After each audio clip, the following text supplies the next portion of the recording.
Now we move to constructing the graph of y equals 1 over x. You should know what the basic graphs. We had a section earlier on the graphs of the most basic functions, and they included y equals 1 over x, y equals x squared, y equals square root of x, y equals x cubed. You should be able to draw any one of those graphs in 30 seconds or less with using only a few points. For example, y equals 1 over x. It's very quick to figure out that the point 1, 1 lies in that graph, the point 2, 1/2, the point 1/2, 2. That's a basis for drawing the graph. You have an asymptote with the y-axis. You have an asymptote with the x-axis. Now we want to talk a little bit about those asymptotes because it's a term people don't seem to be familiar with. But the other thing is we have symmetry. We have symmetry with respect to the origin. If we replace x by negative x, then the value of the function becomes its negative. So when we move from a value of x over here with its point on the graph to negative x, we have a point on the graph that's on the opposite side of the x-axis. If we have an x out here, the y value is positive. If we come over here, the y value becomes negative. So the graph reflects through the origin. And this is, again, a brief summary, something that we have been over not long ago. Okay. Now let's talk a little bit more about these asymptotes. We talked about it before, and people are having a hard time grasping this. And this is one thing that I can't necessarily blame on the SOL. This has always been a problem. I think it's more of a problem now because people have less numerical understanding than they did 20 years ago, even though calculators have been around a lot longer than that. Calculators are getting more and more inappropriately used, I'm afraid. Hopefully that's going to turn around. Okay, but the point is, okay, if x equals 2, y is 1/2. If you cut 2 in half, you get 1. Now, if you cut the value of x in half, the y value is going to double. So you got half the x value, you've doubled the y value. So the y value doubles going from here to here. Cut the x value in half again, the y value doubles again. If you were to cut the x value in half again, 1/2 down to 1/4, y would have to double again, you'd be all the way up here. If you cut that in half, you get down to 1/8, and you can still see that, well, y is this big, it's going to double, it's going to get this big. Now we're still not over to the y-axis. So if the y-axis is extended, we have these points that get higher and higher, and they get rapidly very, very much higher. Every time you cut x in half, the y value gets twice as much. So you have these points that are going up faster and faster, but you're never getting to the y-axis because no matter how many times you cut your number in half, you're never going to get to 0. So you have this, what we call a vertical asymptote, where the line of the graph gets closer and closer to the vertical line, the y-axis, without ever touching it. And the y values increase so rapidly that they'll exceed any bound. They'll get higher than anything you want to say. If you want to get out of the atmosphere, you can do that with a few more halvings. Okay, well, 10 more probably do it.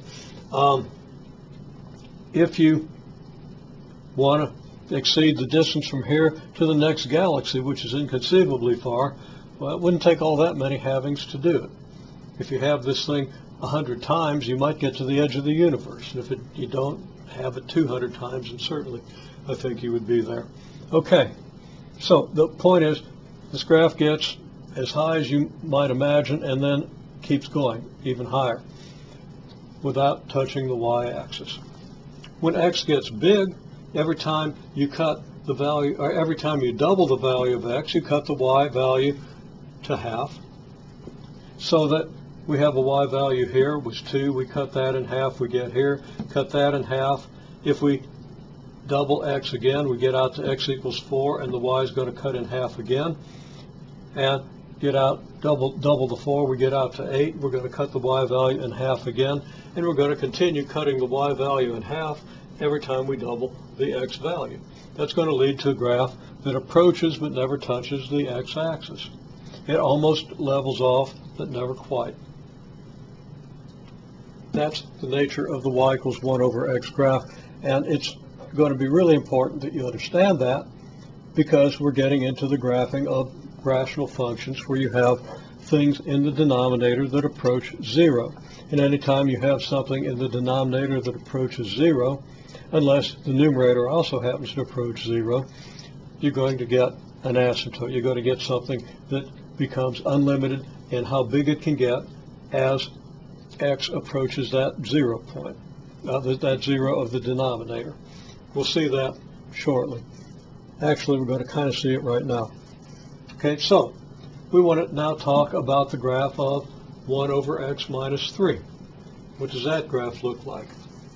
Well, the graph of 1 over x minus 3 is just a graph of 1 over x shifted 3 units to the right. So everything I said about what happens when x gets close to the y-axis here is going to happen when x gets close to 3 here, because we've shifted everything 3 units. So where the graph was asymptotic to the y-axis, it's now asymptotic to the line x equals 3.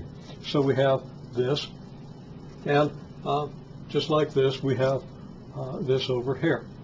Now, a really bad idea for doing this graph would be to plug in your x values 1/2, 1, and 2 that work so nicely for 1 over x. If you plug in 1/2, 1, and 2, you're going to get this, this, and this. Now that we've graphed the function, we can see that these points fit the graph of the y equals 1 over x function shifted over 3 units to the right. They fit quite nicely. But if those 3 points are all you have in the graph, you don't know what you've got. You have no idea that there's an asymptote out here. That's not revealed by any of the behavior at any of these points. You don't know that you have an asymptote with the x-axis. So plugging in points without any information about just where those points ought to be, what x values you ought to choose, is pretty worthless when you're graphing functions. That's why we have to understand our basic functions, our translations, our stretches, our compressions, our vertical shifts, our horizontal shifts,